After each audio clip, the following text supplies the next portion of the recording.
जी अता साहब। कौमी असम्बली में शंघाई ताउन तंजीम के सरबराही इजलास के कामयाब इनकाद पर करारदाद।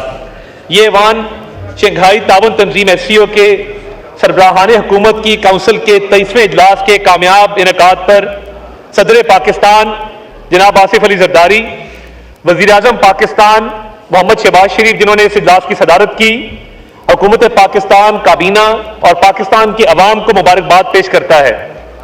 ये ऐवान सदर मुमलिकत आसिफ अली जरदारी, वज़ीर आज़म मोहम्मद शहबाज शरीफ, नायब वज़ीर आज़म और वज़ीर ख़ारजा मोहम्मद इसहाक़ डार, स्पीकर कौमी असम्बली सरदार अयाज सादिक, साबिक स्पीकर साहिबान इंक्लूडिंग असद कैसर साहब जिन्होंने वस्ती एशियाई ममालिक के साथ, चीन के साथ, रशिया के साथ ताल्लुकात मेंटेन करने में, उनको फ़रोग़ देने में अपना किरदार अदा किया, इन सबको खिराज तहसीन पेश करता है।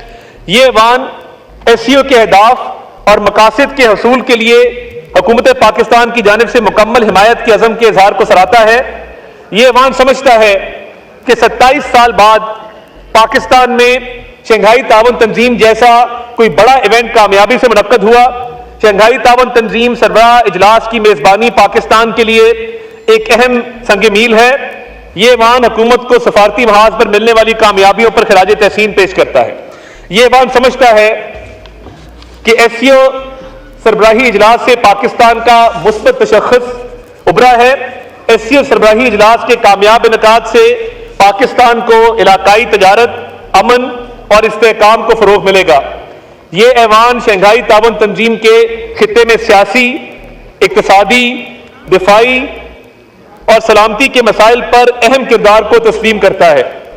ये ऐवान समझता है कि पाकिस्तान के खित्ते का अहम और मुतहरिक मुल्क है। खित्ते के अहम इलाकाई और सलामती के मसाइल पर SCO कॉन्फ्रेंस में पाकिस्तान का मजबूत मौक़िफ़ पाकिस्तानी कौम की तर्जुमानी है। ये ऐवान हुकूमत पाकिस्तान, वज़ारत ख़ारजा, वज़ारत इत्तलात, वज़ारत दाखिला और कानून नाफिज करने वाले इदारों बशमूल पुलिस, रेंजर्स और पाक फौज के शंघाई ताउन तंजीम SCO समिट के कामयाब इनकाद के लिए अहम किरदार को भी सराहता है। ये ऐवान SCO कॉन्फ्रेंस के मौके पर वफाकी दारुल हुकूमत को खूबसूरती से सजाने, मेहमानों का खैर मकदम करने और पाकिस्तान के वकार को बुलंद करने के लिए तमाम हुकूमती इदारों की खिदमात को सराहता है। ये ऐवान SCO सरबराही समिट में शिरकत के लिए आने वाले मेहमानों की पाकिस्तान आमद से लेकर इनकी रुखसती तक जिन इदारों और ऑफिशियल्स ने अपने फराइज सर अंजाम दिए, उन सब को पूरी कौम की तरफ से खिराज तहसीन पेश करता है। Now I put the resolution to the House. The question is that the resolution as moved be adopted. All those in favor of the resolution may say aye. All those against it may say no. I think ayes have it. Consequently, resolution is adopted. आप अब बात करना चाहेंगे, उसके बाद मूसा गिलानी साहब ने भी अमेंडमेंट के ऊपर काफ़ी काम किया, वो भी बात करना चाह रहे हैं, फिर मैं नवीद साहब को दूंगा। जी अता साहब। यहाँ पे एक लंबी चौड़ी तकरीर की गई, रूल ऑफ लॉ की बात की गई और इतना हौसला नहीं किया गया कि जब आपने बात की है तो उसका जवाब सुनने की भी सकत रखें, हिम्मत रखें, हौसला रखें। मगर यही मसला है कि इनटॉलरेंस इनके मंशूर का हिस्सा है कि इन्होंने कभी बर्दाश्त नहीं दिखाई, कभी दूसरे के मौकफ को सुनने की भी इन्होंने हिम्मत नहीं की कि दूसरे का मौकफ भी सुन लिया जाए। जनाब स्पीकर, इस मुल्क की सियासी रिवायात जिसके आप भी अमीन हैं और आप इन सियासी रिवायात को आज भी कायम रखे हुए हैं, ये इस मुल्क की सियासी रिवायात एक बहुत ही साफ शफाफ दरिया की तरह थी जिसको जहर आलूद किया गया है एक मुनज़्ज़म कैंपेन के जरिए। आज यहां पर बात की गई टॉलरेंस की, सियासी रिवायात की, बर्दाश्त की, रवादारी की। आपको इनकी तकरीर में कभी भी फलस्तीन में इजरायली मजालिम का जिक्र नहीं मिलेगा, ये कभी इस पर बात ही नहीं करते हैं। एक इनको ऑफर एक्सटेंड की गई कि आप APC में शरीक हो। पाकिस्तान की तमाम सियासी जमातों ने फलस्तीन के ऊपर APC में शिरकत की। आज अल्हम्दुलिल्लाह एक NGO के साथ मिलकर हुकूमत पाकिस्तान ने इंतजाम किया हमने इमदादी सामान गजा भिजवाया, लबनान भिजवाया, मगर इन्होंने एपीसी में शिरकत से इनकार कर दिया क्योंकि ये इनके मंशूर का हिस्सा नहीं है। जब बात आएगी जैक गोल्डस्मिथ की तारीफ करेंगे, बाहर बैठकर भी करेंगे, मुल्क के अंदर भी करेंगे। आप कभी नहीं देखेंगे कि इनके ट्विटर हैंडल से आर्मी चीफ के खिलाफ तो बात होगी, एजेंसियों के खिलाफ बात होगी, सियासतदानों के खिलाफ बात होगी, सियासी लीडरों के खिलाफ बात होगी। एक ट्वीट इस जमात का जैक गोल्डस्मिथ के खिलाफ दिखा दें जिसने डंके की चोट पे इजराइल की हिमायत की, फलस्तीनियों के खिलाफ ट्वीट की और कहा कि हम फलस्तीनियों को निस्तो नाबूद कर देंगे, उस पर बात नहीं करेंगे क्योंकि इनका कोई ताल्लुक वास्ता है जो कायम है आज तक। एससीओ के ऊपर मुझे बताइए, जो प्राइम मिनिस्टर्स इस मुल्क में आए इन 12 ममालिक से, उसको सैबोटाज करने की मुनज़्ज़म साजिश किस सियासी जमात ने की? ये इनकी रिवायात हैं कि 9 मई का हमला हो तो ये शहीदों के मुजस्समों को मसमार करके जमीन पे गिराकर ठुड्डे मारते हैं। आईएमएफ को लेटर लिखने की बात हो तो ये दुआएं करते हैं कि ये मुल्क डिफॉल्ट कर जाए, और जब फलस्तीन पे इनको बुलाया जाए तो ये इनकारी होते हैं कि फलस्तीन पे हम बात नहीं कर सकते, हमारा दूसरी तरफ बहुत ताल्लुक है, रिश्तेदारी है। और जब इन्हें कहा जाए कि एससीओ आ रही है, खुदारा पाकिस्तान के तशख्खुस की बात है, पाकिस्तान की इज्जत की बात है, तो आपस में लड़ पड़ते हैं। आधी जमात खड़ी हो जाती है कि इस्लामाबाद पे लश्कर कशी करनी है, हम ये एससीओ नहीं होने देंगे। इनकी भरपूर कोशिशों के बावजूद उस रब के करम से एससीओ बहुत कामयाबी से पाकिस्तान ने उसका इनेकाद किया है।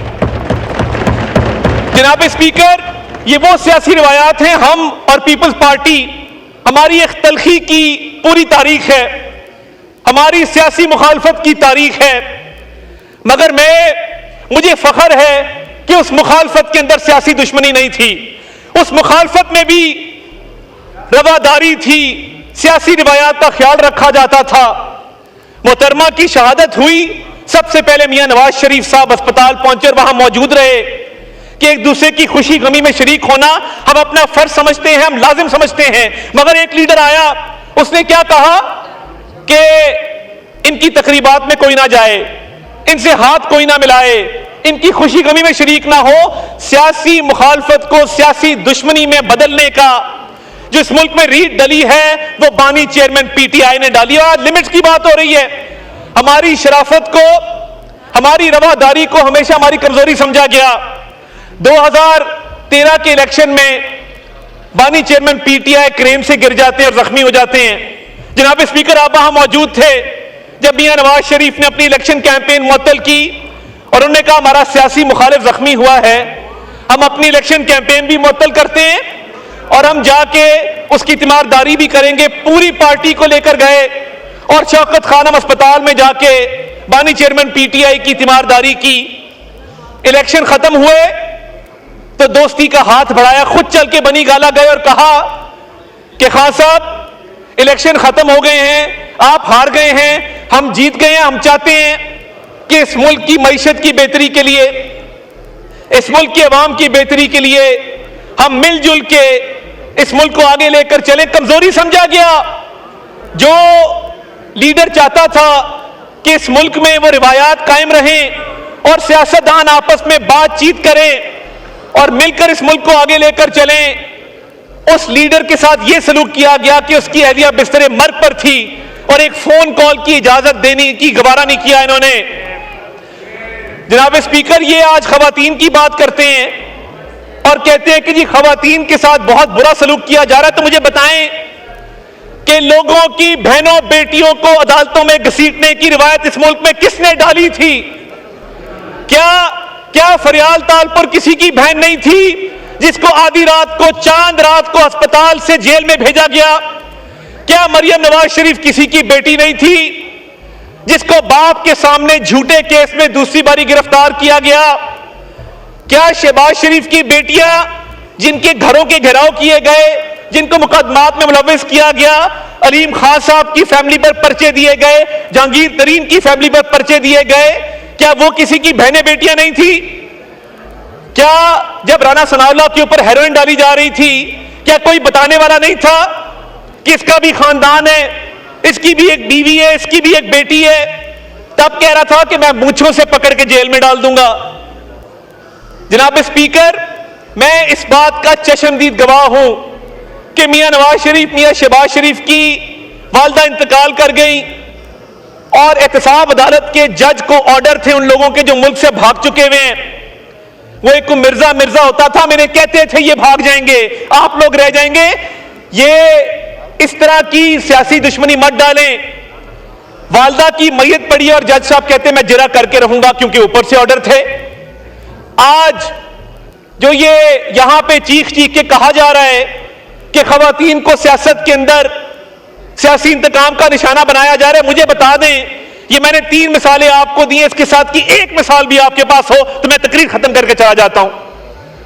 इन्होंने तमाम हदें पार की, तमाम लिमिट्स पार की, और कौन सा रूल ऑफ लॉ और कौन सा कॉन्स्टिट्यूशन, इसी कुर्सी पे बैठ के असेंबलियों को तहलील किया, आइन को भी पामाल किया, कानून को भी पामाल किया, और इस मुल्क में ये रिवायत डाली कि लोगों की बहनों बेटियों पर पर्चे हों, उनको अदालतों में लेकर जाया जाए। आज जो ये आपने मजलूमियत की दास्तान सुनी, तो मुझे ये बताया जाए जो केपीके में इन्होंने अपने लोगों को खुद अगवा करके बंद किया हुआ है और यहां पे मजलूमियत का प्रचार हो रहा है, तो क्या वो उन लोगों को आपने खुद बंद नहीं किया हुआ? आज जो ये बेंचेस खाली हैं, क्या पुलिस ने, रेंजर्स ने खाली कराए हैं? हमने खाली कराए हैं। इन्होंने ना सिर्फ अपने लोगों को बंद किया हुआ है बल्कि कल एक धमकी हमें इस पैगाम दिया कि अगर हमारे लीडर से किसी ने गद्दारी की तो हम जलाओ घेराव करेंगे, हम उसका जीना दोबर कर देंगे। जनाब स्पीकर, टाइम आ गया है कि स्टेट की रिट कायम की जाए। और हम इनको समझाते थे, अली मोहम्मद खान साहब बैठे पूछें, जब यहां मुराद सईद बोलते थे या यहां पे शराद अकबर बोलते थे, हम इनको समझाते थे कि खुदारा हमने ये बहुत तलखी देखी है माजी की, हमने और पीपल्स पार्टी ने, एमक्यूएम ने, इस बात को खत्म किया जाए। मगर तब अनाथ थी, तकब्बर था, इक़्तिदार का नशा था।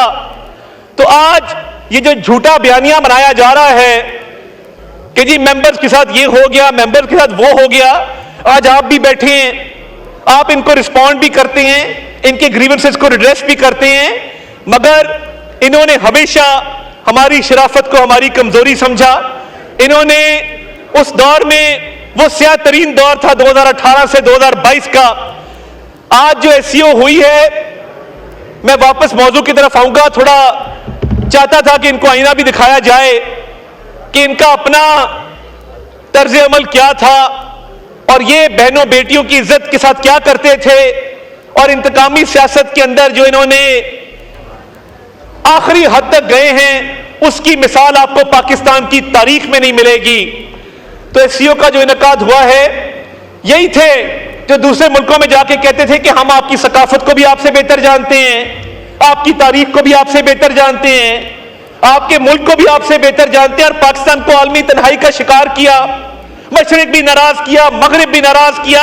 आज इनको मरोड़ उठ रहे हैं कि पाकिस्तान में 12 वज़ीर आज़म आए हैं, पाकिस्तान के खित्ते में किरदार को भी तस्लीम किया है, पाकिस्तान की तारीफ भी की है, और पाकिस्तान की आलमी तन्हाई अल्हम्दुलिल्लाह खत्म होकर रही है।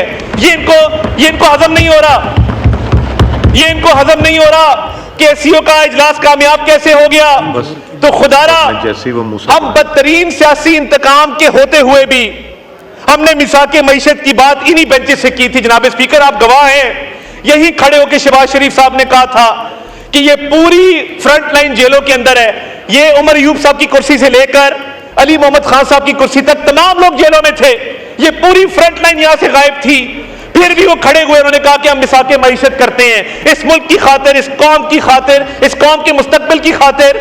मगर तब अनाथ ही तकब्बर था, और आज जब पाकिस्तान तरक्की कर रहा है, 8.8 अरब डॉलर की रेमिटेंसेज आई हैं, महंगाई 6.9% है, सिंगल डिजिट्स में आ गई है, इंटरेस्ट रेट 17.5 है, फॉरेन एक्सचेंज रिजर्व बढ़ रहे हैं, एक्सपोर्ट्स के अंदर 14% इजाफा हो चुका है, आईटी एक्सपोर्ट 3.2 बिलियन के अंदर है।